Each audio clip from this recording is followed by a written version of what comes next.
자, 오늘 함께 은혜 받을 말씀 마태복음 7장 13절부터 14절까지의 말씀입니다. 우리 짧으니까 함께 한번 읽어볼까요? 마태복음 7장 13절부터 14절입니다. 시작. 좁은 문으로 들어가라. 멸망으로 인도하는 문은 크고 그 길이 넓어 그리로 들어가는 자가 많고 생명으로 인도하는 문은 좁고 길이 협잡하여 찾는 자가 적음이라. 아멘. 우리 옆에 분과 인사하겠습니다. 잘 오셨습니다. 축복합니다. 네, 잘 오셨습니다.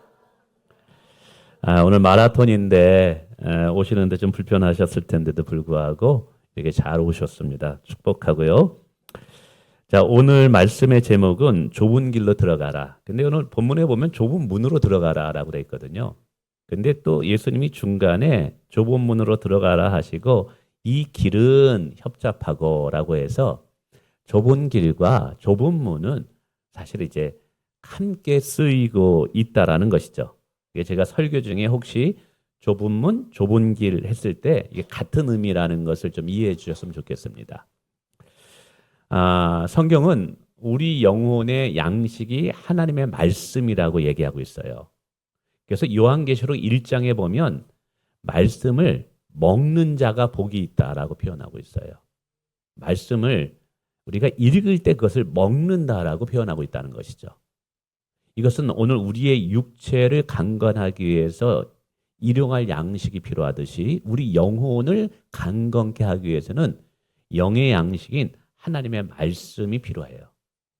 근데 이 하나님의 말씀에는 보니까 두 종류의 양식으로 표현해요. 하나는 죽, 하나는 밥으로 표현합니다. 어떤 말씀은 죽과 같이 소화가 잘 되는 말씀이 있어요. 반면에 어떤 말씀은 잡곡밥과 같이 소화하기가 힘든 말씀이 있습니다. 근데 우리 몸에 더 좋은 것은 죽이 아니라 잡곡밥입니다. 오늘 말씀이 그래요. 이 말씀은 우리에게 굉장히 부담이 되는 말씀입니다. 그러나 이 말씀을 먹을 때 오히려 우리의 영혼은 더 강건케 될 수 있다는 사실이에요. 그래서 오늘 말씀은 죽이 아니라 여러분 좀 소화하기 어려운 밥이다라고 생각하고 말씀을 들어줬으면 좋겠다라는 것이죠. 오늘 예수님께서는 우리 인생의 앞길에는 두 가지의 문으로 통하는 길이 있다라고 설명하고 있습니다. 하나는 좁은 문으로 인도하는 길이 있고 두 번째는 넓은 문으로 인도하는 길이 있다. 우선 넓은 문으로 들어가는 것은 쉽고 많은 사람이 들어간대요. 아마 이 길은 편안하고 쉽게 갈 수 있다라고 생각하기 때문인 것이죠. 근데 이 길의 마지막은 뭐냐 하면 멸망이라고 이야기하고 있다는 사실이에요. 반면에 좁은 문으로 가는 길이 있는데 이건 협잡하대요. 가기가 어렵대요. 그러나 이 마지막의 끝은 생명으로 이어지는 길이다라고 말씀하고 있습니다. 우선 여기서 이 말씀을 이해할 때 이 문과 길은 구원에 대한 가르침이 아님을 먼저 이해하셨으면 좋겠습니다. 여러분, 우리의 구원은 하나님의 은혜인 예수님께서 나를 위해서 십자가에서 죄값을 담당하신 것을 믿는 믿음으로 얻는 거예요. 우리의 구원은 인간의 공로나 노력으로 내가 어떤 길을 가느냐에 의해서 결정되는 것이 아니라는 거예요. 그러면 왜 이 말씀을 하셨을까? 이 말씀의 의도는 무엇일까? 바로 구원을 얻은 자는, 다시요, 구원을 얻은 자는, 얻을 자가 아니라 구원을 얻은 자는 예수님을 따라가는 제자의 삶을 살아가야 할 필요가 있다. 그리고 제자의 삶은 어떠한 길을 걸어가는 것인가를 알려주기 위함이라는 거예요. 즉 하나님의 은혜로 구원 얻은 우리가 이 땅에서 살아가야 할 삶의 방식은 무엇이냐라는 것이죠. 그러니까 로마서에 보면 1장부터 8장까지는 죄인이 어떻게 구원을 얻을 수 있는가를 설명해 줘요. 근데 후반부 들어가서 12장에서 구원을 얻은 자는 어떤 삶을 살아야 되느냐? 그거를 첫 번째 1, 2절에 딱 정의를 내립니다. 너희는 이 세대를 본받지 말고 마음을 새롭게 함으로 변화를 받아 하나님의 선하시고 기뻐하시고 온전한 뜻이 무엇인지 분별하며 살라라고 이야기하고 있어요. 그러니까 이 시대를 본받지 말고 이 시대를 따라가지 말고 마음을 새롭게 함으로 하나님이 기뻐하는 삶을 살아가는 것. 바로 이게 뭐냐 하면 오늘 본문이 얘기한 구원받은 자가 살아가는 삶의 방식이라는 거예요. 이거를 오늘 예수님은 좁은 문이다, 좁은 길이다라고 표현하고 있다라는 것이죠. 근데 이게 좁은 길과 좁은 문을 이해하기 위해서는 우선 넓은 문과 넓은 길이 무엇인가를 한번 살펴볼 필요도 있는 것 같아요. 저는 이 넓은 길을 세 가지로 간단히 한번 생각해 봤습니다. 우선 외부적인 부분에서 찾아봤는데 그것은 세상의 가치관과 세상의 방식을 따라가는 삶이 넓은 문이다. 다시요. 세상의 가치관과 세상의 흐름에 따라 세상의 방식에 따라서 삶을 살아가는 것이 넓은 길을 가는 것이다. 여러분 이 길은 많은 사람이 선택한다고 해요. 왜? 편하니까. 쉬우니까.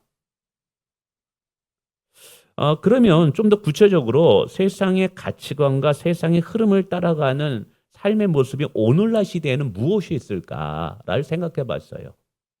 여러 가지가 있지만 제 눈에는 이 두 가지가 굉장히 눈에 들어왔어요. 하나는 뭐냐면 물질 제일주의, 성공 제일주의라는 거예요. 여러분 이걸 또 오해하지는 마세요. 물질이 악하다는 말은 아니에요. 성공하는 것이 잘못됐다는 거 아니에요. 여러분 경제 활동이 잘못됐다는 말이 아니에요. 물질 제일주의는 돈을 최고의 선으로 생각하며 살아가는 태도를 말하는 거예요. 돈과 명예와 성공을 인생의 최우선 가치로 두는 것을 설명합니다. 돈만 있으면 행복하겠다. 돈으로 못할 것 없어. 돈이면 모든 것이 가능해 라는 가치관을 가지고 살아가는 것. 이게 지금 이 시대의 사람들 아닙니까? 세상에 그렇게 살고 있잖아요. 이들에게는 돈과 명예와 성공이 사실은 하나님이에요. 이 시대가 그렇게 쫓아가고 있어요. 근데 오늘 이게 넓은 길이라는 거예요. 예수 믿는 사람은 그러한 길로 가지 말란다는 거예요. 신앙생활을 한다 할지라도 물질 제일주의의 삶을 살게 된다면 하나님은 그저 나의 성공과 돈을 얻기 위해 필요한 도구로 전락될 뿐이라는 거예요. 성경에서도 이런 인물들이 많이 등장합니다. 예수님을 따르겠다고 찾아온 부자 청년이 있어요. 마태복음 19장에 보면 이 청년은 재물이 굉장히 많았어요. 근데 신기하게도 재물은 많으면 많을수록 재물에 대한 욕심이 더 생기는 거예요. 그래서 결국 예수님 안에 진리가 있고 영생이 있음에도 불구하고 예수님보다 돈을 더 사랑했기 때문에 결국 예수님을 따르는 걸 포기하게 된다는 사실이에요. 오늘 많은 사람들이 돈을 추구하고 성공을 추구하다 보니까 하나님을 차선책으로 삼아요. 하나님보다 돈을 더 사랑하는 거예요. 너희는 이렇게 살지 말라는 거예요. 우리는 그 어떤 것보다 하나님이 가장 우선순위가 돼야 되고 물질보다 하나님을 사랑하는 것이 더 우위에 있어야 될 줄 믿습니다. 뿐만 아니라 이 시대는 쾌락을 추구하는 시대인 것 같아요. 자극적인 거예요. 여러분 TV에서 보세요. 더 자극적인 거, 더 자극적인 거. 그게 시청률이 높다고 해서 그걸 더 많이 보여주고 있어요. 기사들도 나는 거 보면 기자들이 더 자극적으로 제목을 뽑습니다. 왜? 그렇게 해야지만 클릭수가 많다는 거예요. 이것은 사람들이 웬만한 것에서는 자극을 못 다 보니까 더 자극적인 것을 찾고 있는 거예요. 물건을 팔 때 그걸 사고자 하는 사람이 더 많은 거예요. 이거하고 똑같은 거예요. 여러분 즐거움이 잘못된 거 아닙니다. 하나님께서 우리에게 즐거움을 누릴 수 있는 축복을 주셨어요. 사랑하는 사람들과 함께 맛있는 음식을 먹으면서 대화를 나누는 것, 우리에게 큰 즐거움을 줘요. 또 가족들과 함께 뭐 이렇게 여행을 가서 잠깐 쉼을 누리는 것도 굉장히 큰 즐거움을 줍니다. 근데 제가 말하는 것은 이런 즐거움이 아니라 이 땅의 순간의 즐거움을 추구하고 얻기 위해서 영원한 것을 포기하는 이런 사람들이 있다는 거예요. 이게 뭐냐면 쾌락의 추구라는 거예요. 영원한 것, 영생이 있는데 그것보다는 이 땅의 즐거움과 쾌락을 위해서 그 모든 것을 거절하는 거예요. 여러분, 이들의 관심은 자신의 욕망을 따라 사는 것입니다. 순간적인 육체적 즐거움을 누리기 위해서 하나님의 뜻을 외면합니다. 이런 모습은 무엇으로 나타나느냐? 성적인 타락과 음란함으로 나타나요. 얼마나 많은 부분에서 이것들이 지금 일어나는지 몰라요. 지금 온라인을 통해서 뭐 초등학교 아이들까지 번지고 있어요. 지금 이게 들불처럼. 술 취한 거 다 이것도 마찬가지예요. 그리고 이것은 성경은 방탕함으로 나간다라는 거예요. 여러분, 이렇게 음란함, 성적인 타락, 술 취함, 이 방탕함을 즐기는 것은 다 뭐냐면 쾌락을 자극시키는 거라는 것이죠. 근데 이렇게 쾌락을 추구하는 것은 뭐냐면 이게 죄인데 이거를 즐기는 자들은 또 죄악을 보려고 하지 않아요. 자기 일을 들여다보려고 하질 않아요. 왜냐하면 자기 양심이 불편하기 때문이죠. 이런 죄를 지으면 반드시 양심이 불편함에도 불구하고 그 양심의 불편함을 덜기 위해서 상황 탓을 해요. 누군가의 사람 탓을 해요. 어쩔 수 없었어 라고 말하죠. 그러면서 자신을 정당하게 합니다. 근데 가만히 그 내면을 들여다보면 정말 본인이 추구하는 것은 신령한 것이 아니라 영적인 것, 가치 있는 진리의 것이 아니라 쾌락의 즐거움이에요. 그래서 육체적 즐거움을 절대로 이런 사람들은 포기하려고 하지 않아요. 죄인 줄 알면서도 죄를 즐기고 죄를 즐기는 자들을 옳다라고 이야기하고 있다는 사실이죠. 그런데 이들은 자들의 끝이 어디일까요? 우리 소돔과 고모라 성을 통해서 압니다. 소돔과 고모라 성은요, 육체적 쾌락의 끝판왕이었던 거예요. 근데 그 마지막은 뭡니까? 하나님의 심판이었던 거예요. 여러분, 오늘 우리가 우리의 육체적 쾌락을 추구하면서 사는 것, 이것이 지금 이 시대에 많은 사람들이 추구하는 거예요. 다 안에 들어가다 보면. 여러분, 오늘 예수 믿는 사람들은 세상과는 다르게 살아야 될 줄 믿습니다. 두 번째 넓은 길은요, 이제 내면에서 좀 찾아봤어요. 그건 뭐냐면 육체의 본능을 따라 사는 삶, 육체의 서욕을 따라 사는 삶이라는 것이죠. 육체의 본능이라고 말하는 것은 거듭나지 못했을 때의 죄의 본성을 의미하는 거예요. 거듭난다 할지라도 내면에는 두 가지의 마음이 늘 싸움을 벌이고 있습니다. 하나는 성령의 소욕을 따라 살고자 하는 마음과 또 하나는 육체의 소욕을 따라 살고자 하는 마음이에요. 이 육체의 소욕은 죄의 본능을 따라 살고자 하는 마음이라는 거예요. 삶 가운데 여러 가지 결과들이 나타납니다. 모습들이 나타납니다. 그러나 그 결과들은 사실은 그 출발점은 뭐냐면 내 내면에 육체의 소욕을 따랐느냐, 성령의 소욕을 따랐느냐, 그 내면의 선택의 결과인 것뿐이에요. 드러나는 모습은 내 내면에 무엇을 선택하는 것에 대한 결과라는 것이죠. 그렇게 우리의 내면에 무엇을 선택하느냐가 굉장히 중요한 것인 거죠. 그래서 오늘 넓은 문, 넓은 길을 간다라는 것은 성령의 소욕을 따라 사는 것이 아니라 육체의 본능과 육체의 소욕을 따라 사는 삶인 거예요. 이걸 로마서 8장 5, 6절에 말합니다. 여러분, 육체의 소욕을 따라 살면요, 처음에는 달콤해요. 굉장히 삶에 막 엔돌핀을 가져다 준다니까요. 근데 그것 때문에 하나님으로부터 멀어지게 됩니다. 그것 때문에 결국 부끄러움과 수치를 당하게 된다니까요. 그것 때문에 결국 멸망에 도달한다라는 거예요. 이 육체적 소욕을 따르는 삶의 모습은 여러 가지가 있지만 그 중에 하나가 이제 탐욕이라는 것이 있는 것 같아요. 욕심, 돈에 대한, 소유에 대한 욕심. 자신의 이익을 위해 남을 희생시켜도 된다는 이 생각 속에 살아가는 삶. 가룟 유다가 그랬어요. 가룟 유다가 예수님을 따랐지만 실제적으로 가룟 유다가 따랐던 것은 예수님이 아니라 자기 안에 돈에 대한 탐심을 따랐던 거예요. 그런 자들의 결과가 우리가 어떻게 되는지 알잖아요. 뿐만 아니라 교만함이 있습니다. 하나님보다 자신을 더 의지하며 하나님보다 자신을 더 높이는 삶을 의미하는 거야. 우리가 일반적으로 교만할 때 인사도 안 하네.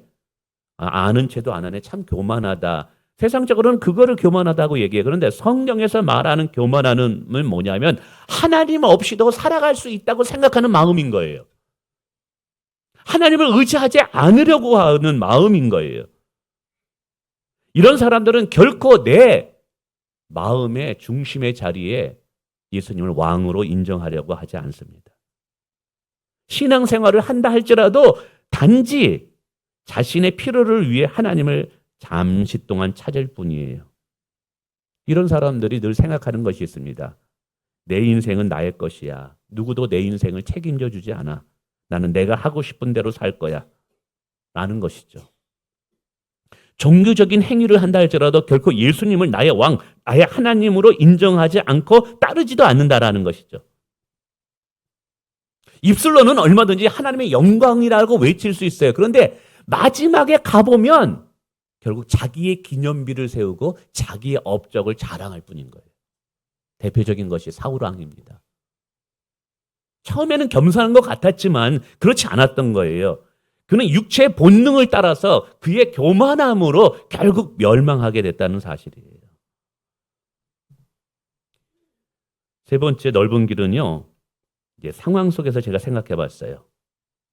편한 길을 가기 위해서 상황과 타협하는 신앙이 넓은 길이라고 생각해요.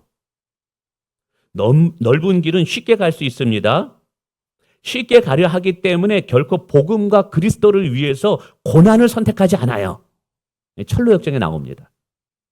그러다 보니 위협이 오거나 고난이 올 때 얼마든지 세상과 타협을 합니다. 뭐 굳이 힘들게 신앙생활 이렇게 할 필요가 있을까? 신앙생활도 내 마음의 평안을 얻기 위한 것인데 모든 것이 평안하면 되지 뭐 굳이 문제를 일으키고 갈등을 일으킬 필요가 있어? 여러분, 절대적인 진리는 거짓과 갈등이 일어날 수밖에 없음을 아셔야 돼요. 참 진리는 거짓 진리와 함께 갈 수 없다는 사실을 아셔야만 돼요. 그래서 진짜 예수님을 믿게 되면 세상에서 갈등이 일어날 수밖에 없는 거예요. 그런데 넓은 길을 가는 사람은 타협합니다. 다들 그렇게 사는데 나만 특별하게 살 필요가 없잖아. 이 정도면 괜찮지. 다들 그렇게 잘 살아가고 있는데.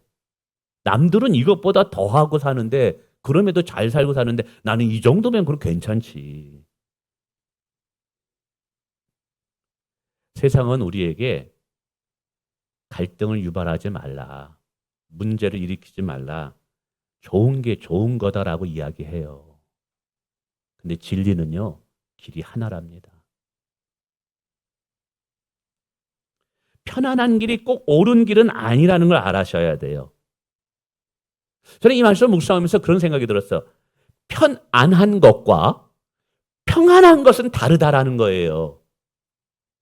다시요. 편안한 것과 평안한 것과 니은자냐 이응자냐가 다르다라는 거예요.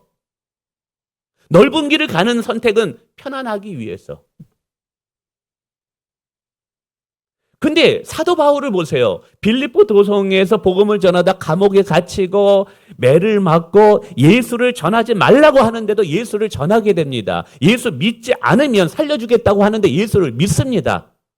그래서 감옥에 갇힙니다. 몸은 편안하지 않아요. 근데 마음은 심령은 평안해서 기쁨의 찬양을 부르더라는 거예요.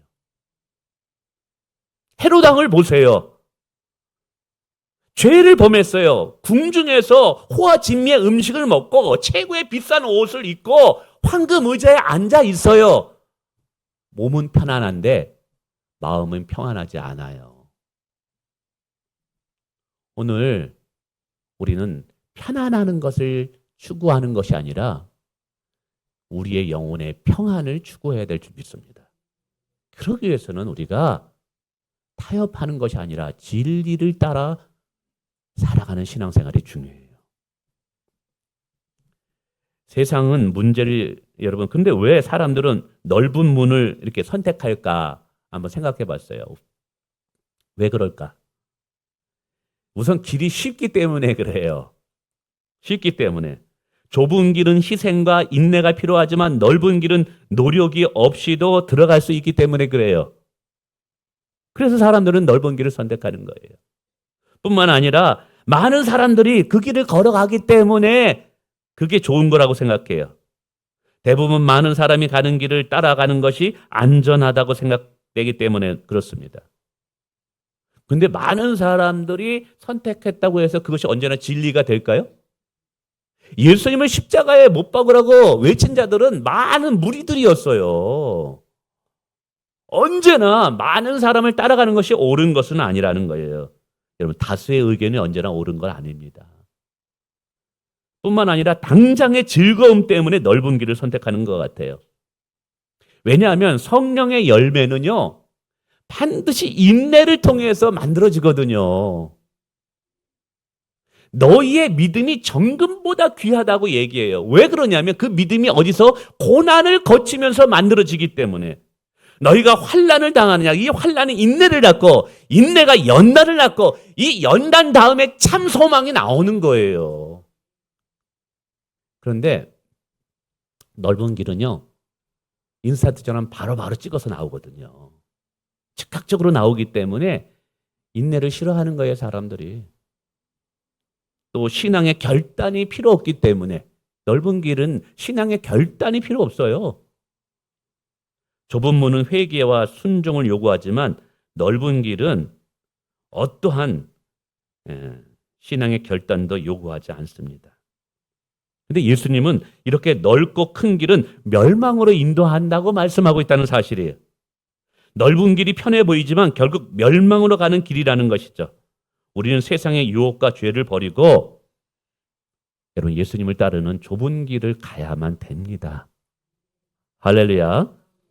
그러면 이제 본격적으로 좁은 길은 또 어떤 길인가를 생각해 봤어요. 좁은 길은 오늘 본문에 보니까 협착하대요. 아주 이게 가기가 힘들다라는 것이죠. 그리고 찾는 자가 적대요. 이것은 예수님을 따르려면 때로는 세상의 가치관과 충돌해야만 된다는 거예요. 예수님을 따르려면 자기 자신을 부인해야만 되고 박해와 고난도 받을 수 있다라는 거예요. 근데 그 길은 감사하게도 하나님이 함께 하시는 길이래요. 영원한 생명이 주어지는 길이래요. 그래서 좀 더 구체적으로 좁은 길이 무엇일까? 첫 번째는 오늘 산상수는요, 예수님의 제자가 어떻게 살아가야 되는지 제자의 삶을 이야기하는 거예요. 그래서 좁은 길이라는 것은 예수님을 따르는 제자의 길을 걸어가는 것이 좁은 길이에요. 여러분, 이 좁은 길은 예수님을 따르는 것입니다. 요한복음 14장 6절에 내가 곧 길이요 진리요 생명이니 나로 말미암지 않고는 아버지께로 올 자가 없느니라고 말씀하셨어요. 좁은 길은 예수님을 믿고 따르는 길이며 그 길만이 하나님께 나아가는 유일한 길이라고 말씀하고 있어요. 이 길은 세상의 가치관이 아닌 예수님의 말씀을 따라 사는 삶이고 자기 욕심을 포기하고 자기를 부인하고 예수님을 따르는 길이에요. 그래서 예수님이 뭐라고 말씀하셨냐면 누구든지 나를 따라오려거든 매일 자기 부인하고 자기 십자가를 지고 나를 따를 것이니라. 이렇게 매일같이 주님을 따르기 위해서 나를 부인하고 십자가를 지고 가는 삶이야말로 오늘 제자의 삶이고 좁은 길을 걸어가는 것이라는 것이죠. 그러니까 이런 삶을 살아가는 자들은 하나님이 말씀하실 때 그 말씀이 기준이 되게 만들려고 해요. 내 이웃을 내 몸과 같이 사랑하라. 원수를 사랑하고 내 박해하는 자를 위해서 기도하라. 원수가 내 오른뺨을 치거든 내 왼뺨을 내어놓으라. 이 말씀 앞에서도 못한다. 이건 예수님이나 하시는 일이지 라고 생각하는 것이 아니라 그것이 제자의 길이라면 내가 성령을 의지해서 그 길을 가보리라 라고 결단한다 이 말이에요. 뿐만 아니라 세상의 가치와 다른 삶을 사는 거예요. 좁은 길을 간다는 것은 세상의 흐름과 반대되는 삶을 사는 거예요. 여러분, 물고기가 죽어 있으면요, 흐르는 물결 위에 떠밀려 갈 수밖에 없어요. 살아있다라는 것은 거슬러 간다라는 거예요. 거슬러 갈 때 얼마나 많은 저항을 느끼겠습니까? 거슬러 갈 때 얼마나 힘들겠습니까? 우리가 영적으로 살아있다라는 것은 세상에 나가서 세상과 거슬려 사는 삶을 부딪히는 삶이 반드시 있을 수밖에 없는 거예요. 우리가 신앙생활을 잘하는데 세상에 나가서 어떤 갈등도 없고 어떤 어려움도 없다면 진짜 내가 살아있는 신앙인지 죽어있는 신앙인지를 한번 되돌아볼 필요가 있다는 거예요. 우리가 착하고 선한 삶을 통해서 우리가 사람들한테 칭찬을 받을 수 있어요. 그러나 여러분, 진리는 반드시 비진리와 갈등이 일어날 수밖에 없답니다. 이중장부를 만들려는데 나는 그거 못하겠다는 거예요. 도둑질을 해도 괜찮다. 남 모르게 했는데 괜찮은데 나는 못하겠다라는 거예요. 여러분, 이게 부딪힐 수밖에 없다라는 거예요, 이게.